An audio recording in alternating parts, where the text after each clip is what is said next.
My name is Elena Vance. And 3 weeks ago, I did something that 32 years of being the wrong daughter had been quietly building toward. I did not scream. I did not throw dishes. I did not write a long, tear-soaked letter about everything they had done to me. I made a phone call.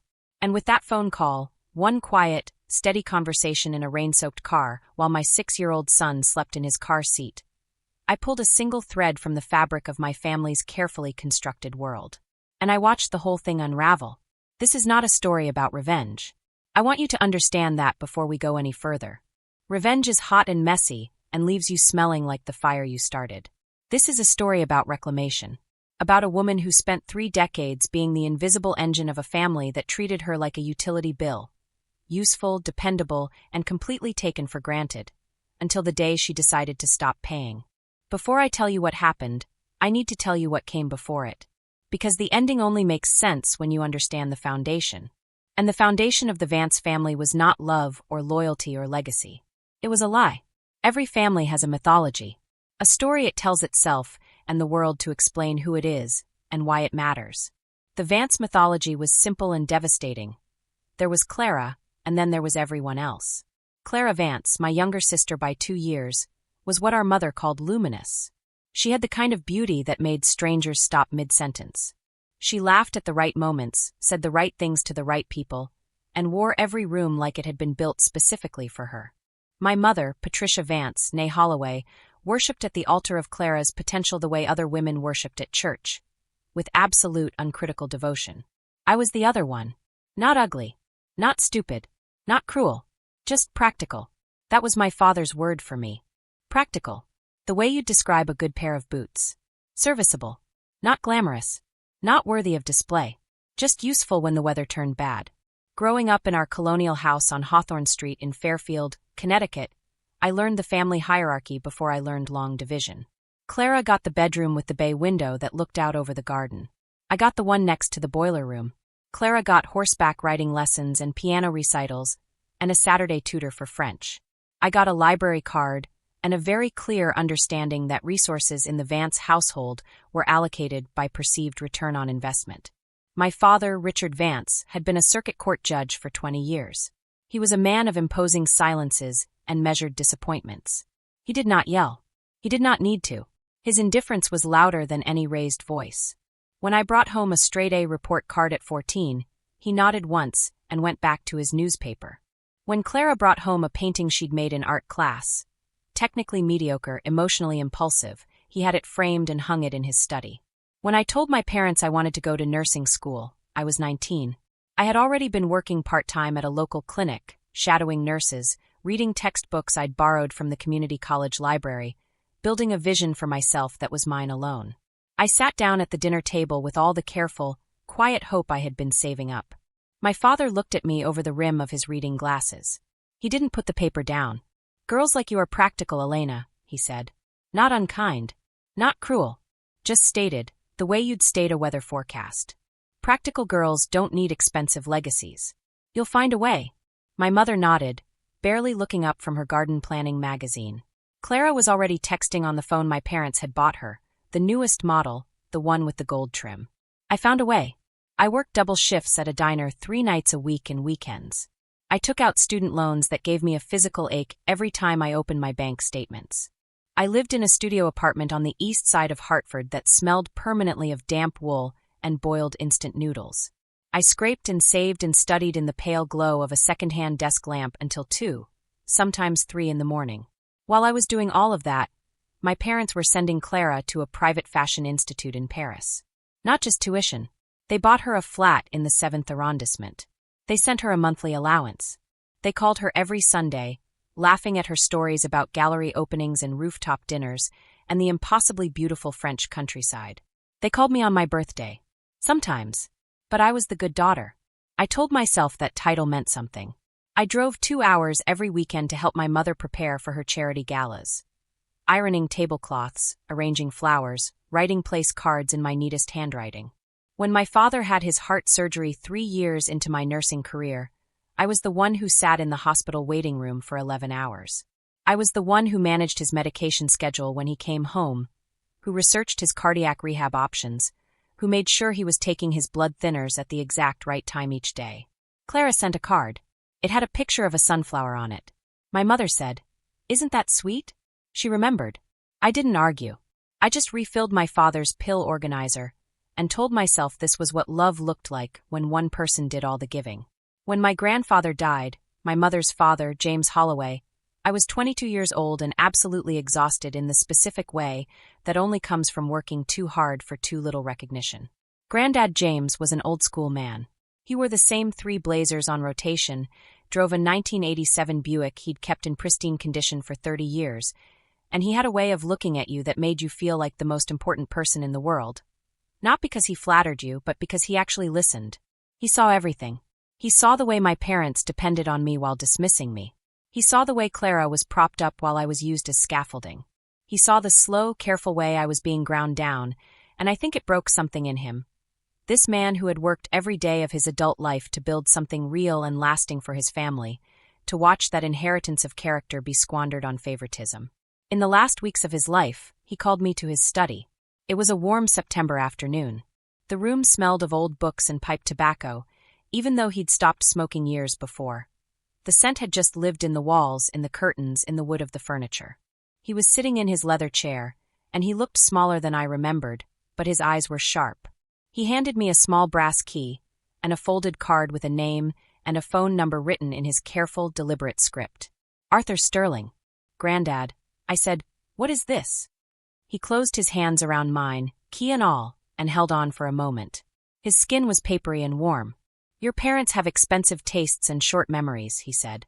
His voice was slow, every word placed carefully, like stepping stones across a river. "I love my daughter, but I have seen what she has done to you, and I cannot let it stand without a counterweight." He told me that the house, the colonial on Hawthorne Street that the Van Cess called their family legacy, had been placed into an irrevocable trust. Not in my parents' names, not in Clara's, in mine. It had been done quietly and precisely by Arthur Sterling, a probate and trust attorney he had worked with for 20 years. "Your parents have what's called a life estate," Granddad explained. "They can live there. They cannot sell it. They cannot mortgage it further. And they are required, by the terms of the trust, to maintain the property and cover all associated costs. If they fail to do that, if someone else has been carrying that burden in their place, the life estate can be ended. At your discretion." I didn't fully understand then. I was 22 and grieving and overwhelmed. I thanked him, tucked the key and the card into a box I kept in my closet, and went back to being the daughter who showed up. 6 years later, when my parents told me they were in a financial bind, with the mortgage on Hawthorne Street, I stepped in. Of course I did. I was a specialized surgical nurse by then, making a solid income, and I had been conditioned from childhood to believe that keeping the family comfortable was my primary function. I started paying the mortgage, then the property taxes, then the homeowner's insurance, then the country club dues because apparently their social standing was worth more than my credit card debt. I set up automatic payments. I kept meticulous records. Every bank statement, every wire transfer receipt, every payment confirmation, not because I suspected I would ever need them, but because I was a nurse. Documentation was second nature. 8 years passed. Not once did they ask me how I was managing. Not once did my father say thank you in a way that sounded like he meant it. Not once did my mother look at the numbers I was carrying and acknowledge what it cost me. I told myself this was family. I told myself love required sacrifice. But love, I would eventually learn, requires reciprocity. Sacrifice without reciprocity is just exploitation with better lighting. The breaking point, when it finally came, was not dramatic in the way you might expect. It did not arrive with raised voices or slammed doors or years of hidden resentment, finally boiling over into one explosive confrontation. It arrived in the form of a 6-year-old boy and a cold patch of hardwood floor. My parents' 40th wedding anniversary dinner was on a Tuesday in late October. My mother had been planning it for months. The guest list, the menu, the floral arrangements, the wines, the carefully curated seating chart designed to maximize the impression of prosperity and social grace. 30 guests, all of them drawn from the upper tier of Fairfield County's social circuit. The Ashford Smiths, the Pemberton Halleys, the various lawyers and surgeons and finance professionals my mother had cultivated over decades of strategic socializing. I had been asked, which is to say told, to cater the event. Not hire a caterer. personally cook and serve a 4-course dinner for 30 people, in my parents' kitchen, while also managing every logistical detail my mother deemed beneath her attention. I had been cooking since 6 in the morning. My son, Leo, was 6 years old and running a low-grade fever that had climbed through the afternoon to a temperature that made me quietly worried. He was the kind of sick that doesn't put a child in the hospital, but does make them want nothing more than their mother, clingy, glassy-eyed, alternating between whimpering and dozing. I had packed his pajamas, his little stuffed brontosaurus named Barry, and set up a small cot in the corner of the guest room, so he could rest within earshot while I managed the kitchen. It was not an unreasonable accommodation. It was a practical one, made by a practical woman in an impossible situation. My mother walked into the guest room at 7:15, 45 minutes before the first guests were due to arrive.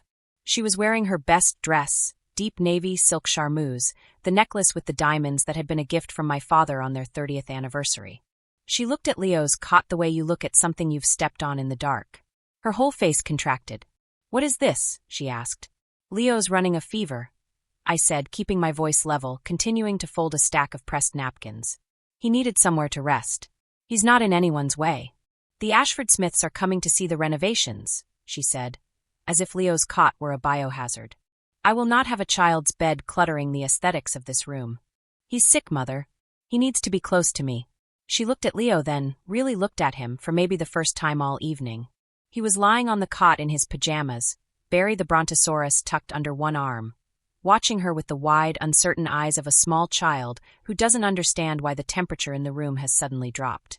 And my mother who had worn Chanel to his baptism and taken credit at her book club for how resilient her daughter was, pointed one manicured finger at the cold hardwood floor beside the cot and said, in a voice as smooth as the silk scarf I had bought her for Christmas, "The beds in this house are for family members who contribute. He can sleep there."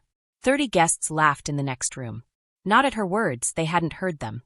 They were laughing at something else entirely, the ordinary laughter of people at a party where the drinks are good and the night is still young. But the sound of it came through the wall like punctuation, like a period at the end of a sentence I would spend years trying to forget. My father didn't look up from his steak.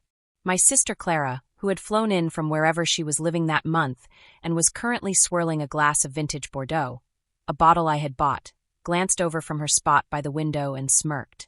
Just barely. Just enough. I looked at Leo. He was looking at the floor where she had pointed. He was trying to understand.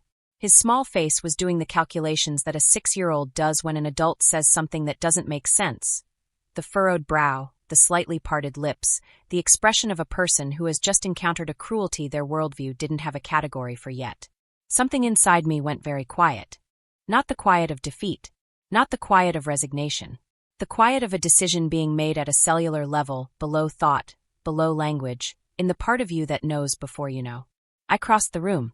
I picked Leo up, Barry and all, and settled him against my shoulder. He tucked his head into the curve of my neck without a word. I could feel the warmth of his fever against my skin. "We're going home, baby," I whispered. I walked through the dining room. I could feel 30 pairs of eyes, and I kept my chin level and my pace steady. My father's voice came from somewhere to my right. "Elena, where are the dessert plates? The guests are waiting." I stopped walking. I did not turn around. "The dessert is over, Dad," I said. My voice was very calm. Eerily so, even to my own ears. "In fact, the whole service is over. Don't be dramatic." Clara's voice light and dismissive as always. "You're making this about yourself. Just put the boy down and finish the coffee." The boy. I walked out the front door and into the October rain. I sat in my car for 20 minutes. Leo fell asleep almost immediately. The way sick children do, suddenly and completely, their bodies deciding that enough is enough and simply shutting down into rest. I could hear his slow, even breathing in the car seat behind me. The rain drummed against the roof. The party went on inside the house, lights blazing behind the curtains, shapes moving behind the glass like a shadow play of the life I had been propping up for 3 decades. My hands were shaking on the steering wheel. I noticed this the way you notice weather, as a fact, not a crisis. I breathed until they stopped. Then I opened the glove compartment and took out a small brass key on a faded key ring. And beneath it, a folded card with a phone number written in the careful, deliberate hand of a man who had been gone for 10 years. I had kept them with me for a decade. I cannot tell you exactly why. Some part of me, it seems, had always known this night was coming. I dialed Arthur Sterling's number. He answered on the second ring. "Mr. Sterling," I said. "My name is Elena Vance.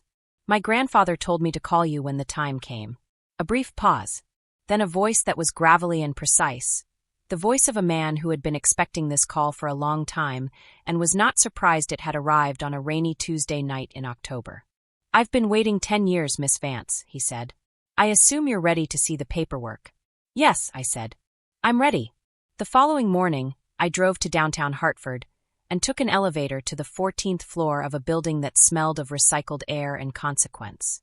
Arthur Sterling's office was glass-walled on 3 sides, looking out over a city that was going about its ordinary business entirely unaware that a quiet revolution was being processed in room 1402.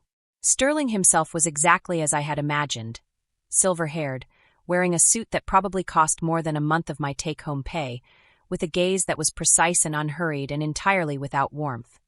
Not because he was cold, I realized, but because he was a man who dealt in facts and had long ago made his peace with the fact that facts don't require warmth to be true. He did not offer me coffee. He slid a manila folder across the desk. I opened it. The documents were dense and formal, the language of trusts and estates and irrevocable arrangements made by a man who had loved his granddaughter enough to do something lasting about it. I read slowly.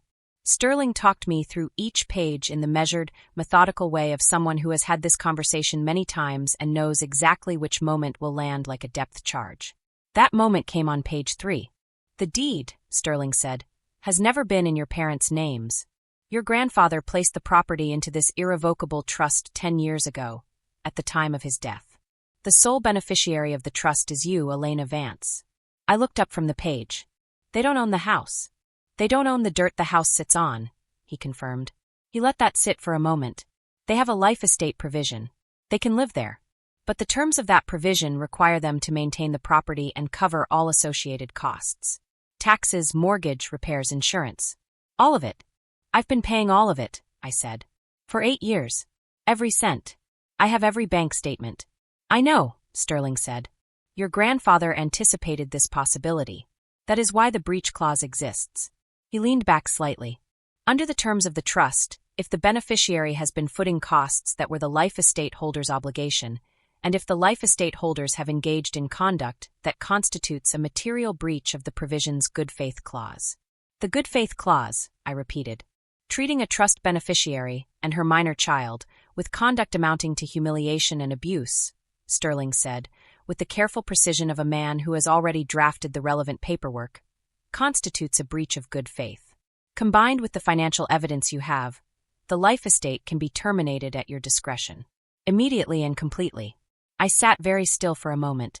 Outside the glass walls, a cloud shifted and a shaft of October sunlight came through the window and landed on the gold notary seal at the bottom of the trust document. It glowed quietly, like something that had been waiting a long time to be seen. "What do I have to do?" I asked. "Just sign here," Sterling said, sliding a single page across the desk. "I'll handle the rest. 48 hours to process the termination. By Friday, the property is yours. Fully. Legally. Exclusively." I thought about Leo on that floor. I thought about the word contributor applied to a 6-year-old child with a fever and a stuffed dinosaur. I thought about 30 guests laughing into crystal wine glasses. I thought about my father's voice asking about dessert plates while I walked out of his house for the last time. I picked up the pen, and I signed. I had expected to feel something large and dramatic in that moment. Victory, maybe. Or grief. Or the electric rush of a trapdoor swinging open. Instead, I felt a strange, weightless calm. It was the feeling of setting down something you have been carrying for so long you forgot what your arms felt like without it. Sterling walked me to the elevator. As the doors closed, he said one thing. "Your grandfather would be very proud." I rode down 14 floors alone, watching the city rise to meet me, thinking about a man in a leather chair who had known, a decade ago, that the time would come, and who had made sure I would be ready when it did. I went back to work. This was not denial or avoidance. It was simply what I did. The ER does not pause for personal earthquakes. There are patients who need surgical precision and steady hands, and I have always been someone who finds clarity in necessity. Over those 48 hours, I moved between trauma bays and operating suites with my usual focus, and in the quiet moments between, I watched my phone fill up with messages I did not answer. "Mom," Elena, the gardener is here and says the check bounced. Handle this immediately. Dad, your sister needs $2,000 for her gallery opening. Transfer it now. Don't be selfish. Clara, seriously, Elle? You're going to ghost us over a floor comment? Grow up. Mom, I don't know what has gotten into you, but this behavior is unacceptable. Dad, call me back. The plumber is here, and there's a problem with the downstairs bathroom. I put the phone face down on the break room table and drank my coffee. I did not feel guilty. I examined myself carefully for guilt, the way you press on a bruise to see if it still hurts, and what I found instead was something I had almost forgotten the feeling of. It was relief. Pure, clean, slightly unnerving relief. Like the first deep breath after a very long time of breathing shallow. On Thursday night, I sat with Leo at our kitchen table and helped him with the dinosaur puzzle he'd been working on for a week. He was better. The fever was gone, his eyes were clear again, and he was explaining to me at length and with great enthusiasm the difference between a carnivore and a herbivore. I listened to every word. I laughed at the right moments. When he finally went to bed, I sat alone in my kitchen for a long time, in the particular quiet of a woman who has made a decision and is at peace with it. Friday morning arrived bright and cold, and completely indifferent to the storm it was delivering to Hawthorne Street. At 10 o'clock, I drove to Fairfield. I parked across the street from the Colonial House, my grandfather's house, my house, and I waited. At 10:15, Arthur Sterling's junior associate arrived in a dark sedan. A sheriff's deputy pulled up behind him. They walked up the front path together, and the associate rang the bell. My mother opened the door in her silk robe, tea in hand, her hair half done. The composed, leisurely Saturday morning of a woman who had always had someone else to manage the inconvenient details of her life. I watched her face move through a whole spectrum of expression in the space of 10 seconds. Confusion, indignation, the beginning of a command, the kind of voice she used on people she considered beneath her, which was nearly everyone. Then she looked at the papers the associate was handing her, and I watched indignation give way to something I had never seen on my mother's face before. Fear. My father appeared behind her. He tried the voice, the judge's voice, the one that had made courtrooms fall silent for 20 years. The deputy looked at him with the polite, immovable patience of someone who has seen this particular performance before and was not moved by it. The law does not care about your tone when someone else holds the deed.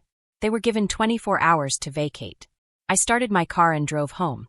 My phone rang 47 times between 10:15 and 8 o'clock that evening. I counted. I was not entirely without feeling. I want to be honest about that. There were moments during those hours when something moved in my chest that was not quite grief, but was in the same neighborhood. The ache of realizing that the parents you needed never actually existed.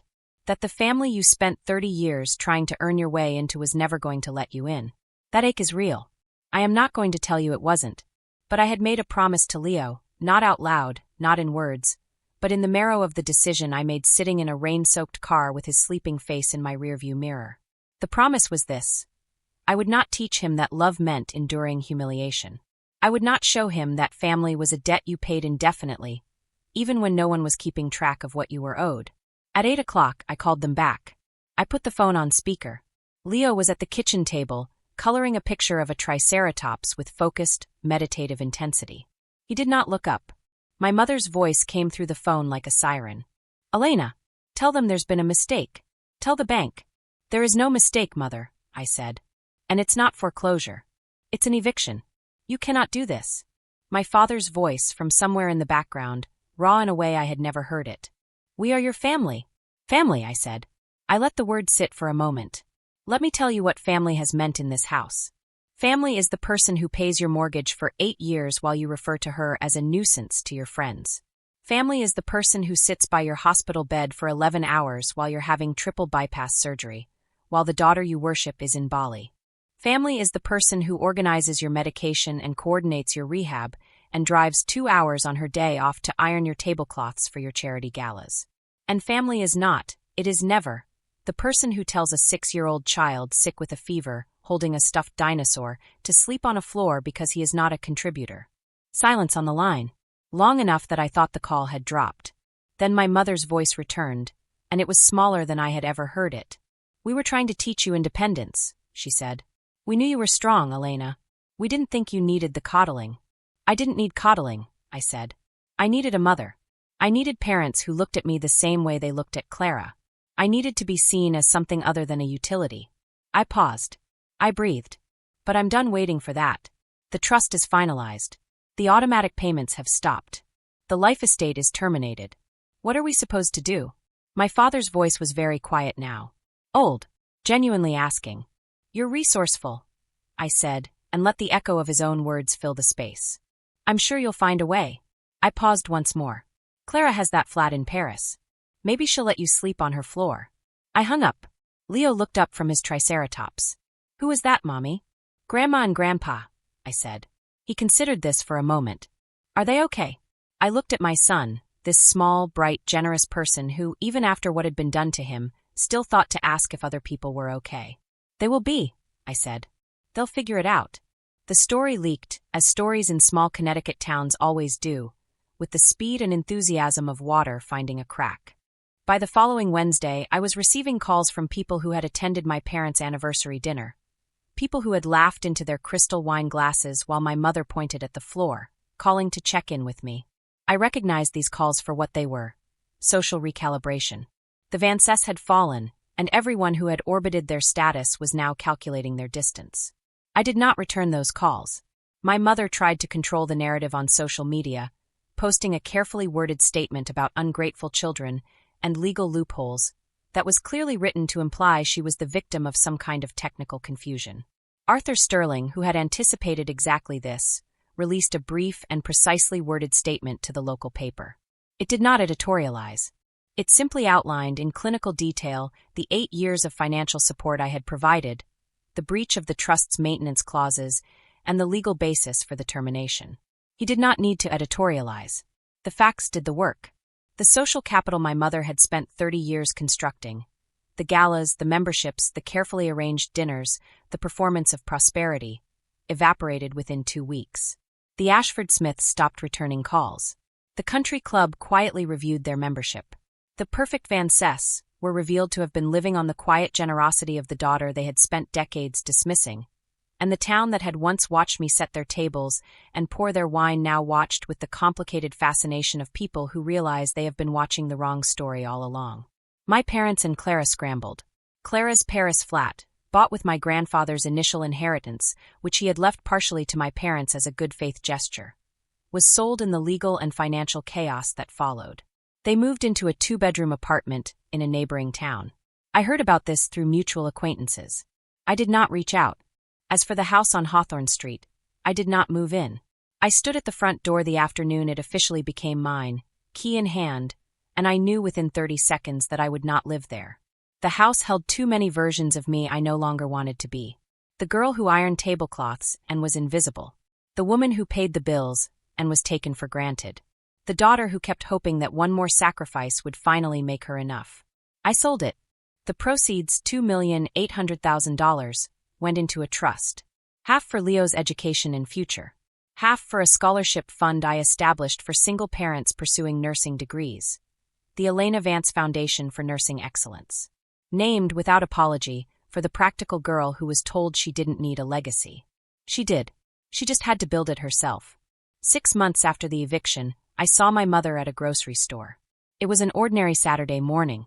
Leo was beside me, wearing his favorite shirt, the one with the Stegosaurus on it, and holding a plastic toy dinosaur he'd brought from home because he goes nowhere without at least one. I was comparing 2 brands of pasta sauce with the kind of peaceful, unhurried attention you only develop after you've survived the things that once threatened to bury you. I heard a sound, a small, sharp intake of breath, and I looked up. My mother was at the checkout line. Her hair was not done the way it used to be done.